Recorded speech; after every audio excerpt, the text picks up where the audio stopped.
So this week on Switch then, and a pretty solid week for releases by all accounts. We have a new farming sim to look forward to, ports of some old classics, and a new and exciting party game to play with friends. But in today's roundup I'll be sharing my pick of the crop and what upcoming games have caught my eye for the week ahead.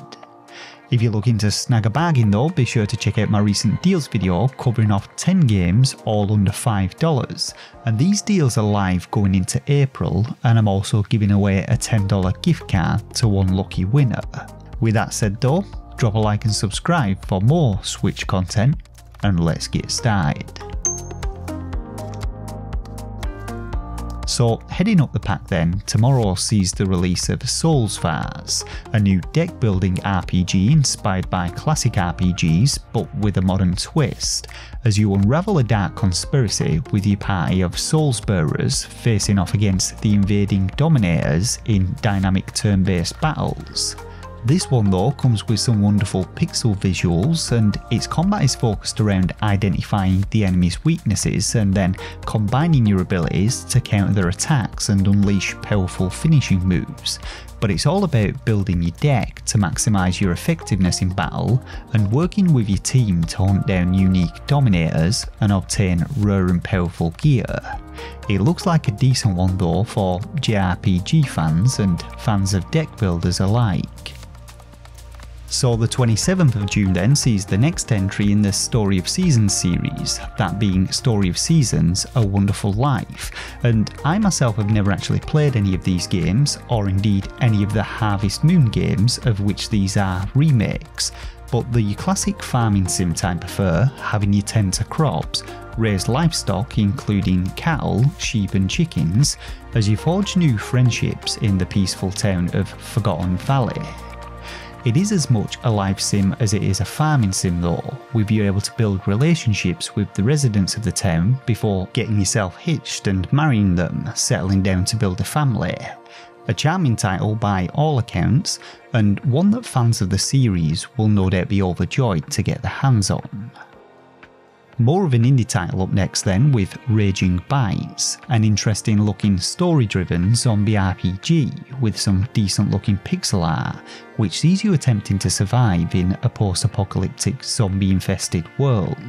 This one though kinda reminds me of the Game Boy version of Resident Evil, having you explore the world to scavenge for supplies, encounter other survivors who may or may not be hostile, and engage in turn-based combat with its population of zombies, keeping them at bay with melee weapons and limited ammunition. A cool little throwback and well worth checking out. Now, back in the 90s and early 2000s, wrestling games used to be all the rage, and while many titles have come and gone, none in my opinion have compared to the golden era of SmackDown and Raw.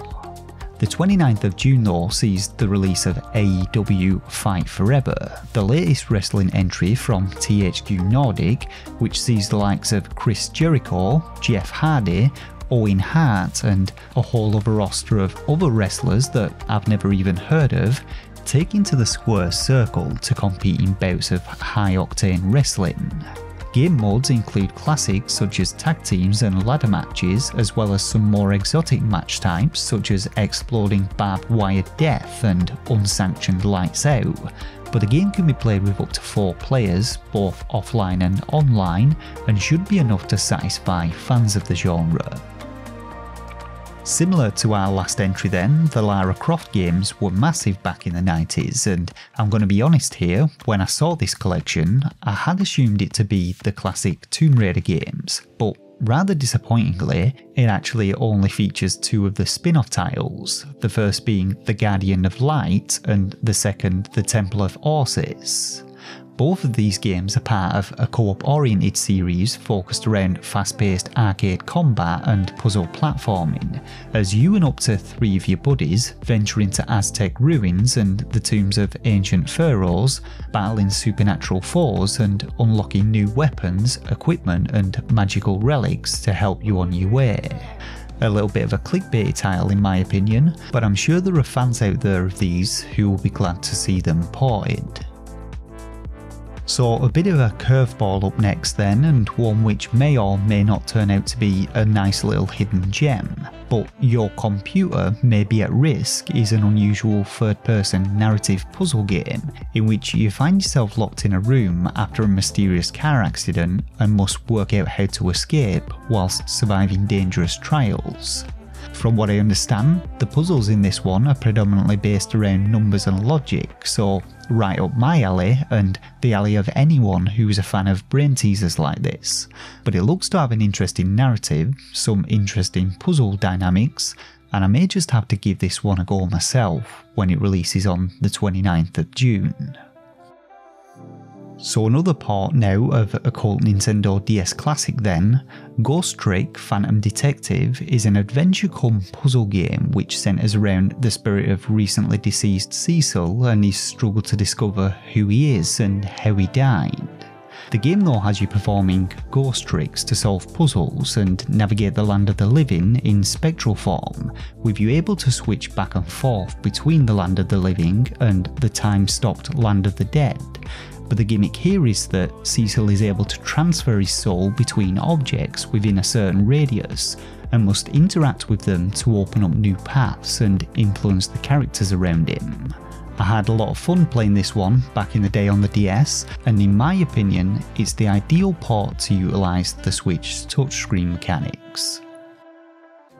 Another new title this week then is going to be Master Detective Archives Raincode, a fantasy mystery adventure game from the minds behind the Danganronpa series, in which an amnesiac detective and his Shinigami partner must tackle unsolved mysteries around the rainy city of Kanai Ward. Working for the World Detective Organisation though, protagonist Yuma must work with other master detectives, each of which have supernatural abilities, allowing them to detect clues beyond the living realm, mimic body types and voices, detect heartbeats and whispers, or even witness the events of past crime scenes. But in your way stand the mystery phantoms, whose false claims and contradictions you must dodge and dispel with the use of the Solution Blade. Undoubtedly one that fans of Danganronpa will enjoy, and a decent looking game to boot. Up next then we have a game on everyone's hit list this week, that being Everybody 1-2 Switch, sequel to 1-2 Switch, and a game which even Nintendo themselves seem to want to distance themselves from before it's even released. The trailer on this one dropped a couple of days before the recent Nintendo Direct, which should tell you everything you need to know about it, and what a trailer it was. An absolute cringe fest with a horse-headed host and a bunch of grinning maniacs thrashing about the place as they partook in the game's selection of minigames. There are set to be 17 in total, with exciting titles such as Bingo, Jump Rope, Relay Race and Quiz Show. And I've no idea who the target audience with this one is, but I'm sure that someone out there's got an Uncle Knobhead who will be happy to make a fool of himself come a family games night. Rounding off today's list then we have The Lost and the Wicked, a brutal looking twin stick shooter with some very simple visuals, but one which caught my eye due to its chaotic looking gameplay. If you played any of the Ubermosh titles though, this one appears to be along those lines, featuring some hectic twin stick shooting alongside roguelike progression as you explore its surreal world, unlock new weapons and abilities, battle creepy ass enemies and bosses, and blast along to a beat driven soundtrack. A bit of an oddball this one, but definitely going on my list of must plays this week. With that said though, that just about does it for this week's lineup, but are you going to be picking up any of the featured games today? And if not, what are you looking forward to playing this week? Let me know down in the comments section below, and be sure to check out that deals video I mentioned if you're looking to snag yourself a bargain. For now though, don't forget to like and subscribe for more Nintendo Switch content, and until next time, take care of yourselves and game on.